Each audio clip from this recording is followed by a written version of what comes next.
ఒక ఊరిలో ఒక చెరువులో 2 కప్పలు ఉన్నాయి. ఒక కప్ప పేరు చుట్కీ. అది ఎంతో సన్నగా ఉత్సాహంగా ఆడుకుంటూ ఉండేది. ఇంకో కప్ప పేరు పుట్కీ. ఇది మాత్రం చాలా బొద్దుగా బద్ధకంగా ఉండేది. ఒకరోజు చుట్కీ పుట్కీకి ఒక ఇంటి ముందు ఒక గిన్నె కనిపించింది.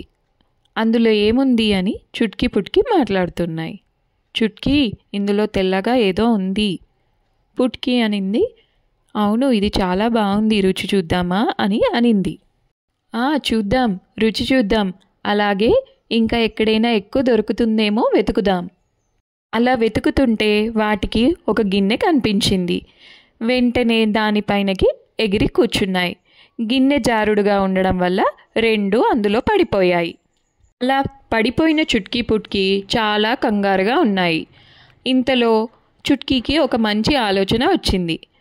పుట్కీ, నువ్వు నేను ఈదడం ఆపొద్దు, ఎలాగైనా దీని నుంచి తప్పించుకోవాలి అని అనింది. పుట్కీ మాత్రం అంతసేపు ఈదలేకపోయింది. వెంటనే ఆ మజ్జిగలో మునిగిపోయింది. కానీ చుట్కీ మాత్రం తన ప్రయత్నాన్ని ఆపలేదు. అలాగే ఈదుతూ ఉంది.